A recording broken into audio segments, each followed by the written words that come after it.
लाठीचार्ज की नौबत इसलिए आती है कि सरकार एक अहंकार में है।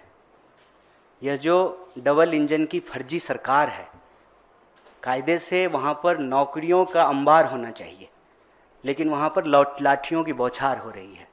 प्रश्न ये है कि इस देश की राजनीति इतनी असहिष्णु, बेशरम क्यों हो गई है। के साथियों, सबसे पहले आप सबको मालूम होगा 2 दिन पहले जम्मू कश्मीर के रामबन में एक सड़क दुर्घटना में सेना के जवानों की दुखद मौत हुई। उसमें हमारे बेगूसराय के गृह जिले के एक जवान की भी शहादत हुई है। सबसे पहले तो हम इस मंच से उन जवानों को श्रद्धांजलि व्यक्त करते हैं, और दूसरा आप सबका स्वागत करते हुए आज एक गंभीर विषय पर प्रेस वार्ता के लिए आपके बीच उपस्थित हैं। आप सब ने देखा होगा, पटना से अभी एक बहुत ही गुस्से वाली और दुखद शर्मनाक खबर आ रही है कि एक बार फिर से बिहार के अभ्यर्थियों पर, बिहार के विद्यार्थियों पर पटना पुलिस ने बर्बर लाठीचार्ज किया है। और ये पहली घटना नहीं है। आप अगर पिछले कुछ महीनों में लगातार जो खबरें सुर्खियों में रही हैं उसको देखेंगे तो बार बार बिहार के विद्यार्थियों के ऊपर लाठीचार्ज किया जाता है। और लाठीचार्ज की नौबत क्यों आती है? लाठीचार्ज की नौबत इसलिए आती है कि सरकार एक अहंकार में है। यह जो डबल इंजन की फर्जी सरकार है, कायदे से वहाँ पर नौकरियों का अंबार होना चाहिए, लेकिन वहाँ पर लाठियों की बौछार हो रही है।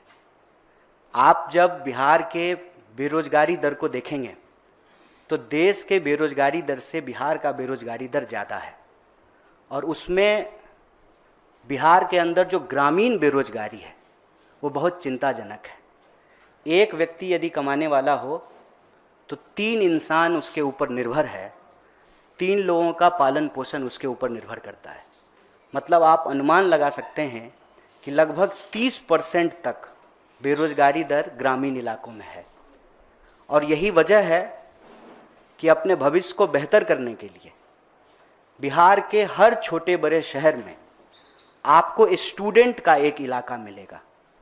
उस इलाके में पानी की कमी हो, बिजली की कमी हो, बहुत ही अमानवीय स्थिति में विद्यार्थी रहने को मजबूर हैं। एक ही कुकर में दाल चावल चोखा तीनों बना करके खाते हैं, कम रोशनी में पढ़ते हैं, परीक्षा की तैयारी कराते हैं, अपना आँख फोड़ते हैं। और जब नौकरी की बात आती है, अव्वल तो समय पे बहाली नहीं होती है। अगर सरकार अपने प्रचार के लिए कोई बहाली ले आए तो हर बहाली में वह कानूनी विवाद में फंसता है, उसको लेकर के कोई ना कोई विवाद होता है। बीपीएससी इन बातों को सुनने की बजाय बिल्कुल अहंकारपूर्ण तरीके से विद्यार्थियों के साथ व्यवहार करती है। चाहे बिहार में प्रशासनिक पदाधिकारियों की नियुक्ति का मामला हो, चाहे टीचर रिक्रूटमेंट एग्जाम टियर 3 के परीक्षार्थियों का मामला हो, चाहे बिहार में डोमिसाइल का मामला हो, किसी भी मुद्दे पर बिहार के विद्यार्थियों को सुना नहीं जाता है। और अगर आप बेरोजगारी को देखेंगे तो बिहार में लगभग 4 लाख पोस्ट खाली है। सरकार का दावा है कि हम सबसे ज़्यादा नौकरियां दिए हैं। आज भी 4 लाख पोस्ट बिहार के अंदर खाली है, और सिर्फ अकेले शिक्षा के क्षेत्र में 2 लाख से ज़्यादा रिक्तियां पड़ी हुई हैं। प्रश्न ये है कि इस देश की राजनीति इतनी असहिष्णु, बेशरम क्यों हो गई है। कोई भी सवाल उठा करके देख लीजिए।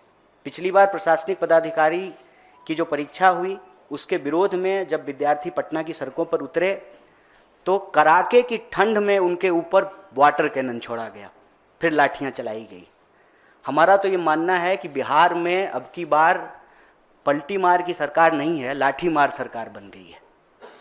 कोई भी मुद्दा हो, बेरहमी से जो है विद्यार्थियों के साथ मारपीट की जाती है।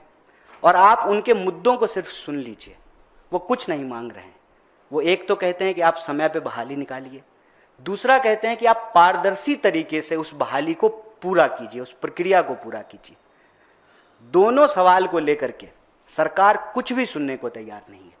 और अभी डोमिसाइल के सवाल पर जेडीयू के एक नेता कह रहे थे कि बिहार में बिहार के लोगों को नौकरी मिलेगी, ये सुनने में अच्छा लगता है। नहीं, ये सुनने में नहीं अच्छा लगता है, ये सुनने में बहुत बुरा लगता है कि बिहार के लोगों को बिहार में नौकरी नहीं मिलती है, बिहार के लोगों को बिहार में शिक्षा नहीं मिलती है, बिहार के लोगों को बिहार में स्वास्थ्य की व्यवस्थाएं मुहैया नहीं होती है। ये सुनने में बहुत बुरा लगता है।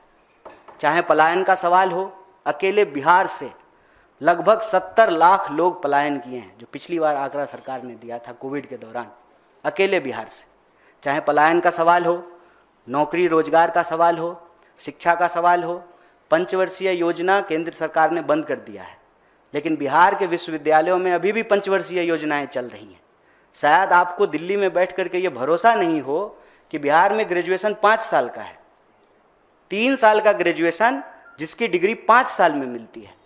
और कोई भी स्टूडेंट का इलाका आप जा करके देख लीजिए कि कैसी हालत में वो वहाँ रह रहे हैं। क्या आप इमेजिन कर सकते हैं एक ही कुकर में चावल दाल चोखा तीनों बनाना? स्टूडेंट वहाँ पर इस स्थिति में रहते हैं, आंख फोड़ करके अपनी पढ़ाई करते हैं, वक्त पे बहाली नहीं होती है, और जब बहाली होती है हर बहाली में गड़बड़ी होती है। हमारा ये कहना है कि बिना सरकार की सह पे ये कैसे संभव है कि इतना बड़ा रैकेट चल रहा है। आप देश के अंदर कोई भी परीक्षा में गड़बड़ी हो, उसका तार जो है आपको बिहार से जुड़ता हुआ दिखाई देगा। ये कैसे संभव है कि सरकार जब सुशासन का इतना दावा कर रही है तो एक भी बहाली जो है सही तरीके से नहीं होता है। और बीपीएससी जो है उसको सुनने की बजाय, जब एक तरफ विद्यार्थी मांग कर रहे थे कि आप जो है री एग्जाम कीजिए, दोबारा सही तरीके से रिजल्ट निकालिए, उसको सुनने की बजाय जो है पुलिस जो है उनके ऊपर डंडे चला रही है। आज की जो शर्मनाक घटना है वो भी इसी तरीके से जुड़ा हुआ एक मामला है। मामला ये है कि सरकार ने एक एग्ज़ाम लिया, TRE, टीचर्स रिक्रूटमेंट एग्ज़ाम 3 उसको कहते हैं, TRE 3। उसका एग्ज़ाम हुआ, उसका रिजल्ट आया, विद्यार्थियों ने उस रिजल्ट की गड़बड़ी के ऊपर प्रश्न उठाया। जिस दिन रिजल्ट आया उसी दिन से हुआ ये कि वह जो परिणाम आया है, एक ही इंसान का सिलेक्शन कई जगह पे हुआ है। तो विद्यार्थियों ने कहा कि आप एक इंसान का सिलेक्शन कई जगह पे क्यों कर रहे हैं? इसकी बनिस्बत जो है, जो लोग सेलेक्ट नहीं हुए हैं और वो अगर मेरिट लिस्ट में आ रहे हैं, आप उनको बहाली का मौका दीजिए। लगातार वो ये मांग कर रहे थे, सरकार इस पर जो है कोई जिम्मेवारी लेने को तैयार नहीं है। हमारे लिए ये बहुत ही दुखद और चिंता का विषय है। इसीलिए कांग्रेस पार्टी की ओर से और NSUI की ओर से हम यह जो लाठीचार्ज की घटना हुई है उसकी भर्त्सना करते हैं और सरकार से यह मांग करते हैं कि सबसे पहले तो एक निष्पक्ष जांच हो और जो लोग दोषी ऑफिसर इसके लिए लाठीचार्ज के लिए जिम्मेवार हैं उनके ऊपर कार्रवाई हो। एक न्यायिक प्रक्रिया के तहत एक न्यायिक जांच किया जाए इस पूरे मामले का, और बीपीएससी का ऑडिट होना बहुत ज़रूरी है।